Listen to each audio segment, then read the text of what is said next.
అంతర్జాతీయ స్థాయిలో ఉన్నత విద్య యొక్క భవిష్యత్తు కోసం వ్యూహాత్మక భాగస్వాములపై సంగారెడ్డిలోని వోక్సెన్ విశ్వవిద్యాలయంలో భారతదేశం యూరోపియన్ యూనియన్ అంతర్జాతీయ కాన్క్లేవ్ నిర్వహించింది. ఈ కాన్క్లేవ్కి ముఖ్య అతిథిగా బెల్జియం మాజీ ప్రధాని వైవ్స్ లెటర్ హాజరయ్యారు. గౌరవ అతిథులుగా doctor Reddy's laboratories co chairman, managing director మరియు బెల్జియం గౌరవ consul general GV Prasad, AITC మాజీ chairman doctor Shankar S Mantha, US consulate Hyderabad, Telangana ప్రభుత్వ నెదర్లాండ్స్ రాయబారి, హైదరాబాద్ విశ్వవిద్యాలయం, ఐబిఎస్ హైదరాబాద్, నల్సార్, ఎన్ఐసిఎంఆర్ విశ్వవిద్యాలయం మరియు ఐఎంటి హైదరాబాద్ ప్రతినిధులు పాల్గొన్నారు.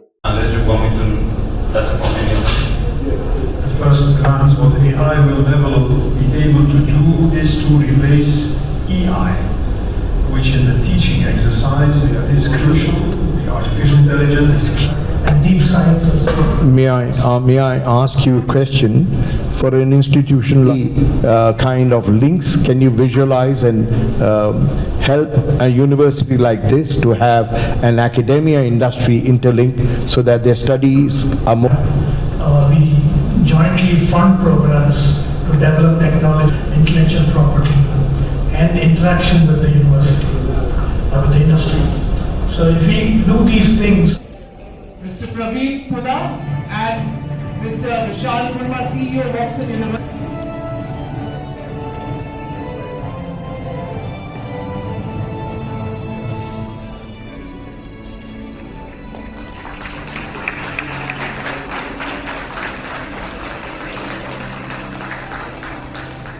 And now I'd like to also present this token of appreciation to Dr. S.S. Mantha, former chairman of AICTE.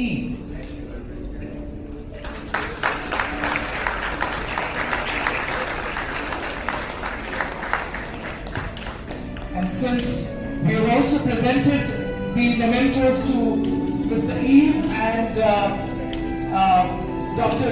Prasad already, so we would request our team to please bring the goodies to the dais on behalf of Oxford University for Mr. Eve Lejime,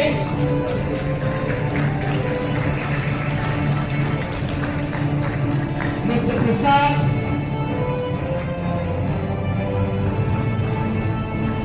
Dr. Shuman Mukherjee,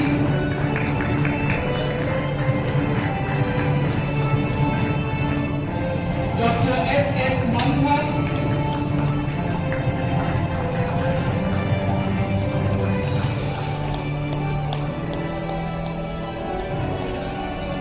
I request everyone to please give them a thundering round of applause.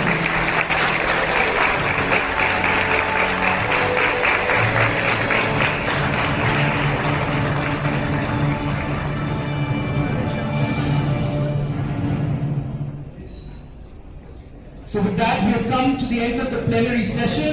However, then caption, caption. Standing up or first one,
have a family as a clan. Maybe like a clan. Like a tribe. There's several legal stages of the clan.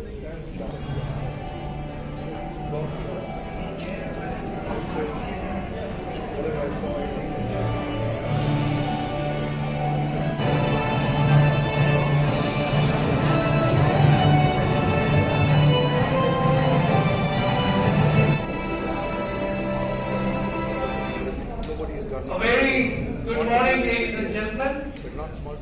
It's great. Shankar Bantha, the former chairman of AICTE. I also welcome collaboration and innovation. Today, we bring that spirit.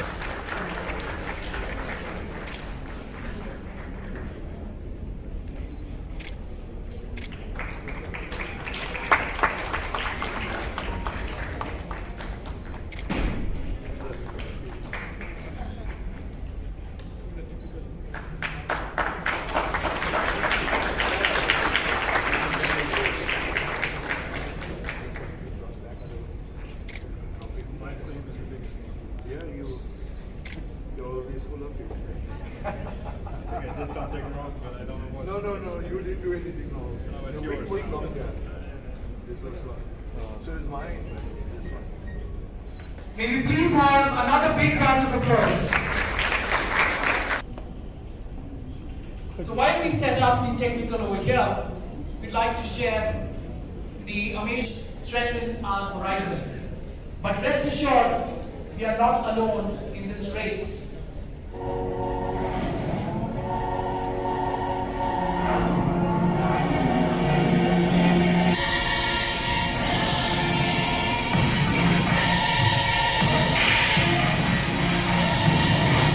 But I've not seen such rapid growth with such high quality in the infrastructure and the various facilities you have here. So congratulations. I'm not here to talk about education that much. I'm not an expert. But I'd like to talk about And that is what Voxen is also playing a crucial role with its research being one from the Bachelor of Design program, and she'd like to present it to the former Prime Minister of Belgium, Mr. Yves Leterme. That's Lunal from the Bachelor of Design, School of Arts and Design program. We have identified few living legends in different categories, not just in the field of diplomacy, but also in the field of academia, industry. Mr. Yves Leterme, we at Voxen University are proud to bestow upon the honor the Voxen Award for lifetime contributions to diplomacy, and may I please have Leterme on behalf of Voxen University.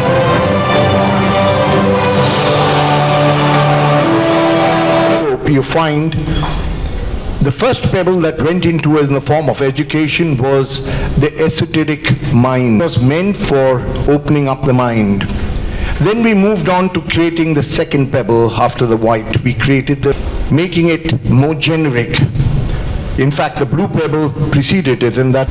And then came the red pebble, making more grammar one, and that is technology.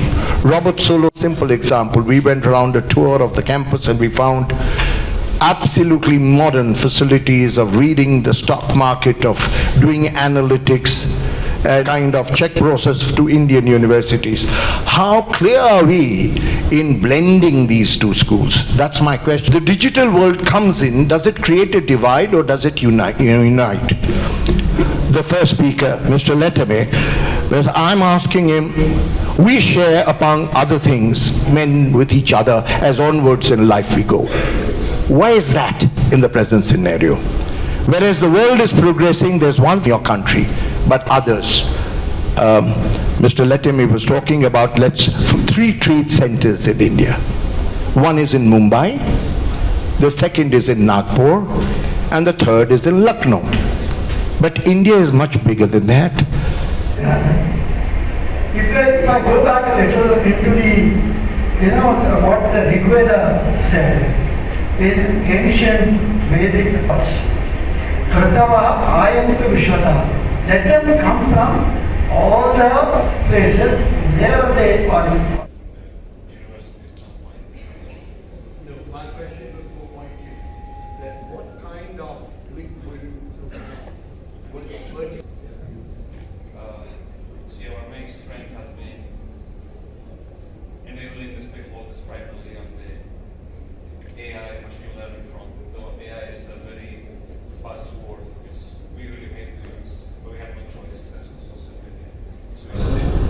have 20 people in there working on that. And there are many projects I can discuss on, but I think we are short of time. Unless you want me to touch upon any of them. The first glance was AI. By your federal government, and basically they start from what they call the connectivity partnership. So EU and India want to set up a connectivity partnership which goes back to connect, collaborate, differentiate, which means that we are at the first stage of cooperation. We still have to connect as EU and India. Let me give you a very practical example. In order to, I have the bad habit to try to prepare a little bit when I have a mission to a foreign country. I try to read, I try to find documents so that when I then meet interesting people like, and all of you of course, but when I have conversations like yesterday, this morning, that I have a little bit of background to understand what people are telling me. Well, when I was trying in Paris and Brussels to find good books about not the past, not your history, not the geography and the touristic spots, of course, plenty, but when I was looking for books that would explain to me how economy, politics, societal problems are addressed in India today, 2024, 2023, it was very difficult to find one. For instance, W.H. Smith, close to Place de la Concorde in Paris, I was confronted with bookshelves of documents on China, of course on the US, Biden, Trump, and so on. And I found 4 or 5 books on India. Finally, I bought one of Amartya Sen, who's a good friend, and I'm still reading The Argumentative India, I think is his book. But it was very hard to find good books about the present situation in India. So besides this exchange, these talent missions from Europe to India and vice versa, I would say that we have a lot of work to do to promote, to give good incentives to scholars and to people with the skills to do that, to just write books, set up documentaries, so that we can learn to know each other, so that we know what we are talking about. When we talk about the European Union, not so easy to understand. When we're talking about India, what is India? So that we can, well, leave a little bit this perception of India as a very homogeneous, a very, let's say, all equal, with all equal parts, which of course is far from a reality. So the connectivity partnership I was referring to has decided in agreement between India and the EU to concentrate the collective efforts from both parts in the next couple of years on 4 domains. The number one is transport. Could come as a kind of surprise in our increasingly virtual economic world where ICT plays a predominant role, but still there is some added value to invest in infrastructural links. After all, we share the geography of the Eurasian continent. We are at the outskirts. We are, as Europe, we are kind of a small peninsula at the outskirts of the Eurasian bloc. And then you have East Asia with the fast-growing economy, China, Malaysia, Vietnam, and then, of course, the nation of the future, India. And when you then travel back to Europe, whether you do that by plane, that goes very fast, but by ship, okay, although it's dangerous with what's happening in Yemen and other places, and certainly by railroad or by road, it's very difficult because of distance, because also of the lack of infrastructure, so transport, but also transport of energy, transport of goods, transport of water maybe in the future. This is a very important first cluster of subjects the India-EU relations try to tackle. Second one is on energy. I won't elaborate on that, but it's one of the major challenges of the future is to find ways to phase out of this CO2 emission producing ecosystem, economic system and energy consumption. And there I think you also have a lot of things to offer. We need a lot of innovation, a lot of investment in windmills, solar panels and so on. And of course you have more sun than we have, but you also have the brains, I think, to use these new sources in a very efficient way. The third one, and I won't elaborate on that, not only because of the fact that you know more about this than I do, but also because of what we saw this morning at Woxen University was kind of concentrated, focusing on that. The third domain is the digital domain. Just one word.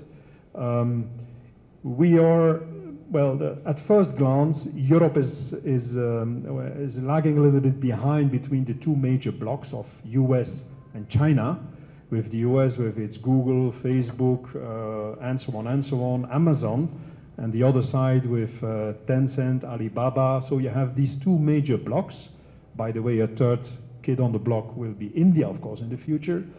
And Europe is kind of squeezed between these two blocks. In the competition between Apple and Huawei, we already lost Nokia and Ericsson, and so on. Between Amazon and Alibaba, it's very difficult for our Bolcoms and other smaller companies in Europe to compete at that level. Well, we will need, in the digital world of the future, today and tomorrow, to join forces with other blocks to make it possible that there is more than that duopoly. Why is that important? Because between free market competition and monopoly is the worst for the citizens and the clients.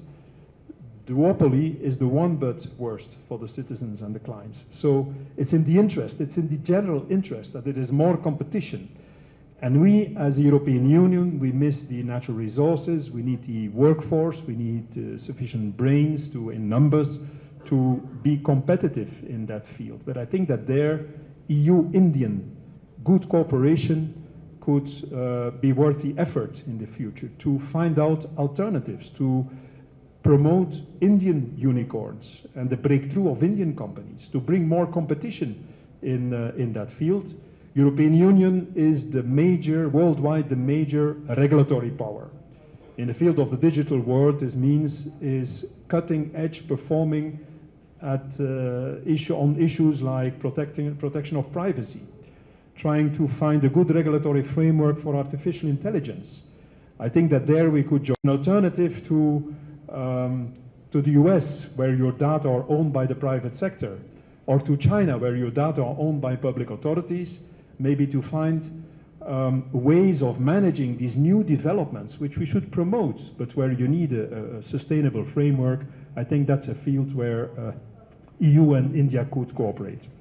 So 4 domains of cooperation: transport, energy, digital world. 1, 2, 3, so there's one missing. It's the pillar of people-to-people, person-to-person cooperation, where they have put forward in the negotiations between the European Union and India the importance of cultural exchanges, of educational exchanges, tourism, and so on. I would just like to stress the need for better cooperation in the field of education, where once again we are on the demanding side to attract well-educated, good-trained talents from India. I would add that we also have things to offer to students of India.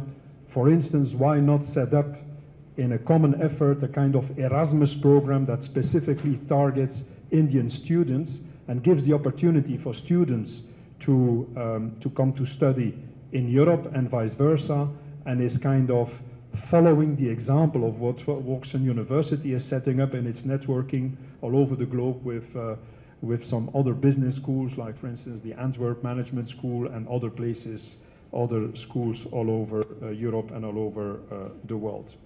So these are the 4 domains where officially India and the EU try to deepen, enhance their collaboration.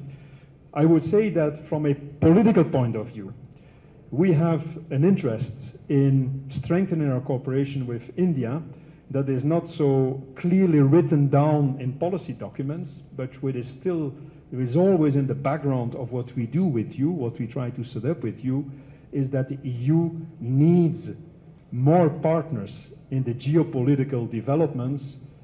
It needs it as it needs oxygen, as a human body needs oxygen. We have to break this antagonism between the US and China that will bring us at the brink of, very close to even warfare. And so we really urgently need powers like India, maybe some other, Brazil, others, to join the political debate at the same level. To that extent, I think that the G20 presidency by India was very successful. For instance, I think it's a strike of a genius to invite the African Union to the G20 meetings.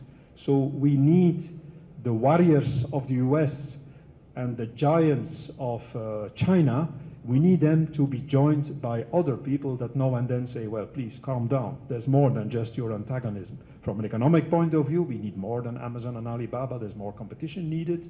We have to strengthen free trade instead of going to protectionism like the trend is now. But also from a geopolitical view, to really solve issues like in the Middle East, to rebalance the distribution of power in the multilateral institutions, including the United Nations, we need new partners, and we need to rebalance the relationship beyond antagonism. It used to be US-Soviet Union, now it's US-China. We need the European Union, we need India, we need other powers. So it is not written down as explicitly in the policy documents, but that's a specific interest that we have. To close, just 4 or 5, I would say, more process-related targets the policymakers have in the European-Indian relations for the next months and years. Number 1 is the objective to conclude with India a free trade agreement. The essence of the European integration after the Second World War, the strike of a genius of the then leading people. I have one question to you. So Mr. Litton spoke about 4 sectors that Belgium is looking towards India.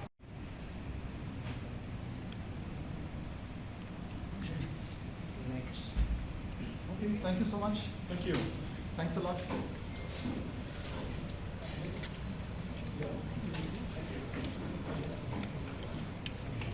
Question. The one is openness, the second is quality control. I think the key for a successful future is, of course, to develop your own forces, to continue to develop on the domestic market, but it's openness to the world, to take up the challenge to be competitive. Competition is the best source of improvement, or the best reason to improve. By the way, when you walk near the grounds of Oxford University, you see that this is stimulating, that there are lots of incentives for people to compete with themselves, exercising, to compete team to team in all kinds of sports that they can exercise, also to go into the library to learn. So I would say definitely it's good for the Indian market to be open to the outside world, and I think, of course, a nation with 1.4 billion people, part of it, a very important part of it being new generations, well, it's obvious for people that are leading universities worldwide, they are very interested in the Indian market. Then the responsibility is quality control. So of course when you open your market to foreign inputs, which gives, let's say, an incentive for competition for your own universities and business schools, I think that it is important for the public authorities, but also for the existing field of universities and high schools, to be keen to guarantee, to cater for quality, so that parents and students, parents that invest their money, and students that invest their time and energy in education at new universities and foreign universities that would establish activities in India, to make sure that they have value for money, value for effort. The National Education Policy 2020 came up with this framework which you just mentioned about foreign universities coming into India and putting up their campuses, satellite campuses here in India. I think I see it as a very big opportunity from multiple fronts. One, of course, is going to be the kind of academic excellence which it is going to promote and bring into the country, because a lot of cross-learning which can happen from those campuses, and you will be able to see a lot of best practices which you will be able to imbibe and implement in your structure of education also in the country. Second, I think big benefit is going to come towards the various practices which are there in terms of immersive learning, which we are looking at, the commercial research opportunities and the innovations which can be fostered to creating a ecosystem within the university setup to promote entrepreneurship, promote innovation, and so on. So such campuses, such kind of best practices which are happening in those countries you will be able to see in India. Couple of challenges, however, are also going to be there, and I do mention that. Of course, in Indian context, affordability is a very big challenge, and that is going to be a bit of an issue because when it comes to those campuses or those foreign universities coming, one key, I think, caution is going to be towards making sure that the structure of the fee, etc., remains affordable for the students so that the quality students are able to afford and they don't look for going into any of the admissions in the foreign universities, rather stay in India and study here. That's one. Second is also towards the equity which you want to bring into the system and accessibility. So when you have a campus which is there, but India as a geography is a huge geography, right? So accessibility becomes a challenge when you have about close to 60% of the people living in the rural areas of the country, right? So such kind of multiple universities coming into India in different corners of the Indian footprint is something which would be required, yeah? And that's pretty much about it. I think it opens up a plethora of opportunities for the entire higher education space in the country, and we're excited at the times ahead. Oxford University has the advantage, I think, to be kind of a new development, new university that can start from scratch. I think you can give us solutions to tackle inertia. When I was leading at the OECD, supervising the department of the OECD that was looking after education, training, human resources development, we were often researching and advising governments how to overcome, how to transform their existing educational setup to better address the need for innovation, the need for having new kinds of technological developments included in the curriculum of universities, high schools, and so on. And this morning it struck me in the visit that, for instance, the Bloomberg lab, the finance lab, also other parts of the infrastructure. This is all brand new, and I mentioned it to the CEO and to other people. We in Europe have the tradition, they have the history, the experience, which is also important. But a lot of our universities carry the weight also of the past and are used to organize their interaction with students and the transfer of knowledge in a more traditional way. I think that Oxford University brings a bulb of fresh air in terms of new kinds of methodologies and also the devices, the infrastructure, the technology that is there, that is cutting edge in innovating in the practice of learning, teaching at the highest level.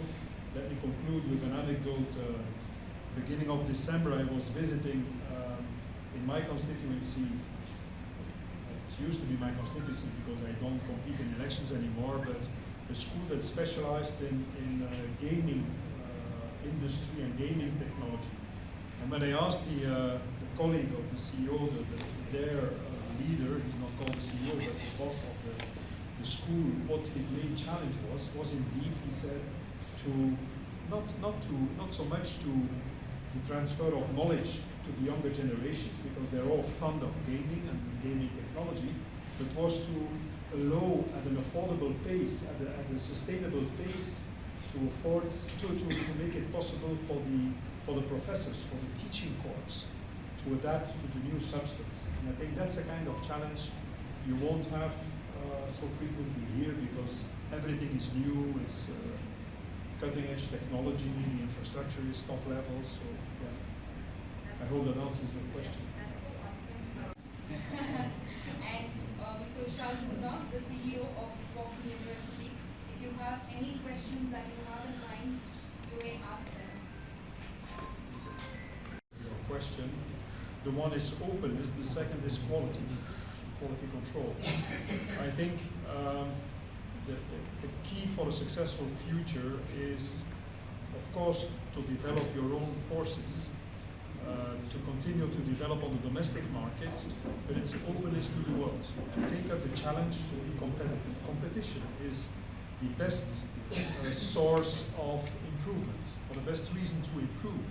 By the way, when you walk near the grounds of Oxford University, you see that this is stimulating, that there are lots of incentives for people to compete with themselves, exercising, to compete team to team in all kinds of sports that they can exercise, also to go into the library to learn. So I would say definitely it's good for the Indian market to be open to the outside world, and I think of course a nation with 1.4 billion people, part of it, a very important part of it being new generations, well, it's obvious for people that are leading universities worldwide, they are very interested in the Indian market.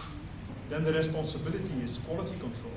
So of course when you open your market to foreign inputs, which gives, let's say, an incentive for competition for your own universities and business schools, I think that it is important for the public authorities, but also for the existing field of universities and high schools to be keen to guarantee, to cater for quality, so that parents and students, parents that invest their money and students that invest their time and energy in education at new universities and foreign universities that would establish activities in India, to make sure that they have value for money, value for effort. The National Education Policy 2020 came up with this framework which you just mentioned about the foreign universities coming into India and putting up their campuses, satellite campuses here in India. I think I see it as a very big opportunity from multiple fronts. One, of course, is going to be the kind of academic excellence which it is going to promote and bring into the country, because a lot of cross-learning which can happen from those campuses, and you will be able to see a lot of best practices which you will be able to imbibe and implement in your structure of education also in the country. Second, I think big benefit is going to come towards the various practices which are there in terms of immersive learning, which we are looking at, the commercial research opportunities and the innovations which can be fostered to creating a ecosystem within the university setup to promote entrepreneurship, promote innovation, and so on. So such campuses, such kind of best practices which are happening in those countries you will be able to see in India. A couple of challenges, however, are also going to be there, and I will mention that.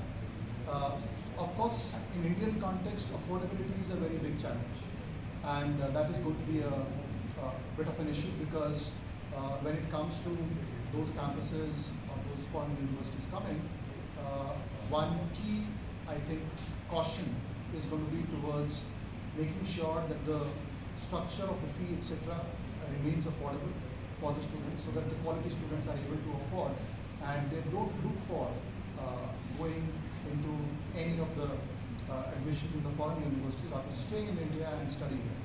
That's one. Second is also towards the equity which you want to bring into the system, and accessibility.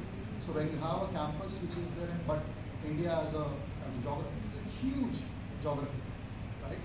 So accessibility becomes a challenge when you have about close to 60% of the people living in the rural areas of the country, right? So such kind of multiple universities coming into India in different corners of the Indian footprint is something which would be required, yeah? And that's pretty much about it. I think it opens up a plethora of opportunities for the entire higher education space in the country, and we are excited at the times ahead. Which is aging.